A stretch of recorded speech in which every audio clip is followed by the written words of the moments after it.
I had a dream one time, and it was in full-blown Technicolor.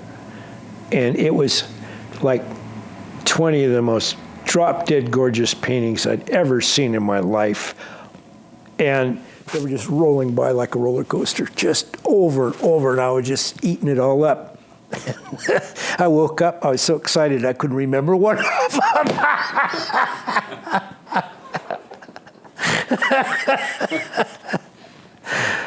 Yeah, that's hard.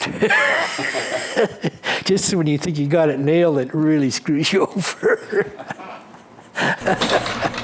This is photos from where I was raised in Kodiak.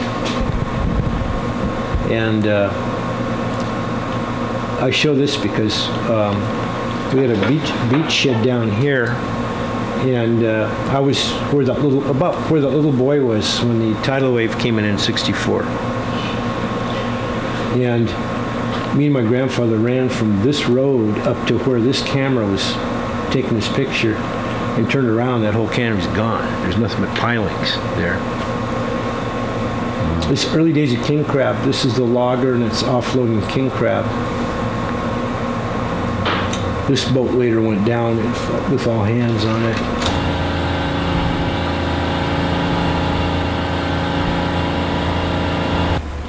I think hours and hours you spend in a small skiff as a boy with your grandparents and stuff and our brothers, you're skimming along a fluid piece of glass and only imagining what's down there.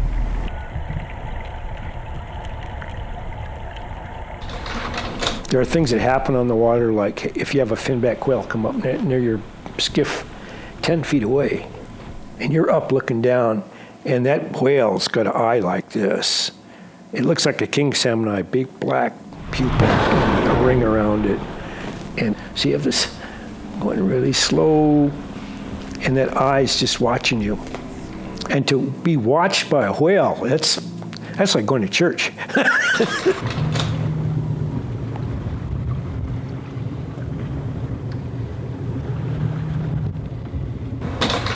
Like, if I was talking about seals, if you see stuff that close, their eyes are like, if you look in their eye, it's like a universe. There's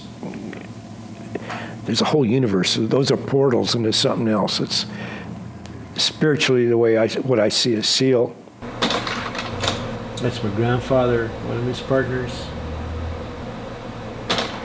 There. So that's my grandfather. I still hunt with that rifle, 30-06. Really nice gun. And when a person has a sense of place, it just makes your work much more vibrant. But I needed to write this down. I said, wow, that sounds really good, But it's true when you're looking at some people's work. I think indigenous art, particularly, always has a foundation in place. Yeah. We're Kodiak boys, and we'll always be Kodiak boys, and you can never get away from that. Yeah. When I look at indigenous art collections in museums around the world, whatever I'm looking at, I always go to a place. I link it. And you don't do it consciously, it's just the way it is. Yeah. Place and time. And then you check the weather. Yeah. Our at least in Kodiak, our badass winds are from the east or northeast, east, southeast. And that weather just rolls in a heartbeat. And when we're out in boats, we got to watch that direction. What happens is if a chop builds out there and it's coming your way, it causes shadows in the water, and shadows in the water make the blue darker.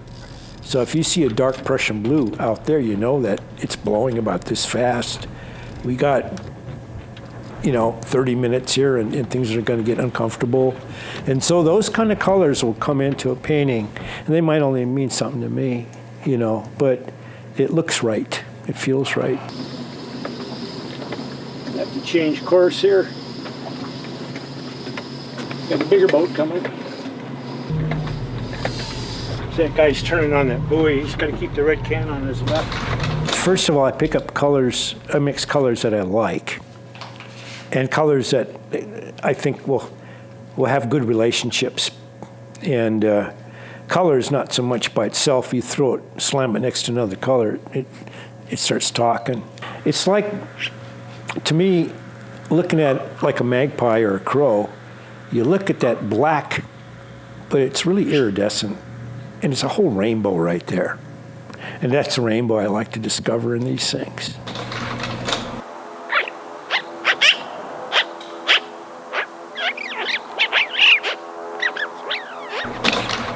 So when you put yourself in that kind of world, it's pretty intimate, you know, and it's like kissing the picture right there. And I like to shove that kind of stuff in people's faces. This is, you know, taste that salt water if you can, you know, get it on your face. I asked my grandfather why salmon jump, and you have theories about they get sea lice, irritates them, or breaking their eggs is a term you hear. And he just looked at me and says, they jump to see where they're at. And I just thought that's the most logical thing I ever heard. But to write it becomes very profound. You illustrate that kind of jumping fish, but you're right on it. It takes it to a whole different ball game.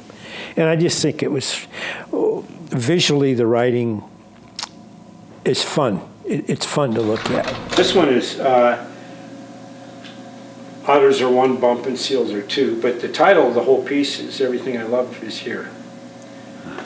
This one's called The Eyes Are Good Medicine, because Grandma made us eat fish eyes in the chowder, and we asked her why, and she said, because they're good medicine. So they all have little subtitles with them. So this is really about seal hunting. So you don't go chasing a sea otter when you're looking for a seal. My daughter Alina made up her mind she's going to college, and she decided she's going to do the big one and go for a BFA. And she said, Dad, I want to be an artist. And she said, do you have any advice for me?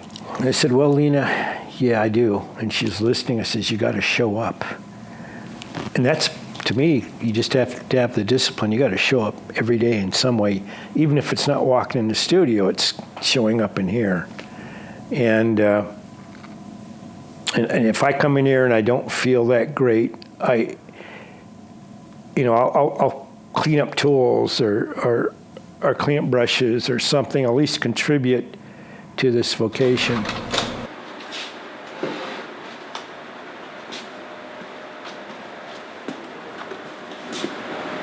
Yeah, that's that guy.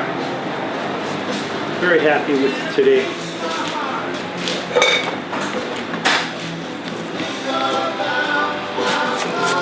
I think so much of working with aesthetics is attitude. And I covet the times when I'm in a really good attitude. Yeah. And I don't know if I use the word happy, but you're in a good space. And it really starts reeking in your work when you have that kind of head on when you walk in. All right. I have more, but I don't even remember what's in it. Just go through. Oh, student slides. Okay. That's good. There's no big Bible or law about making art.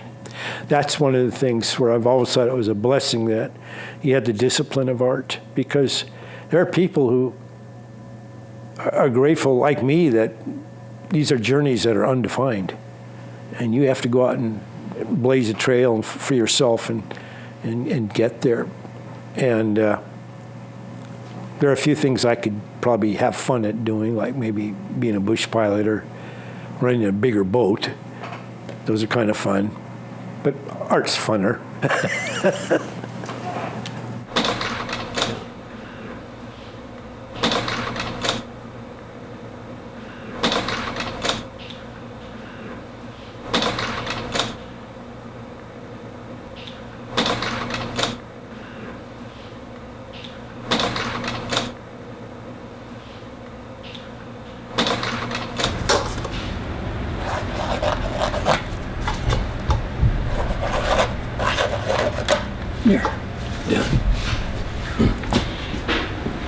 Got the good color, everything works. That's rare.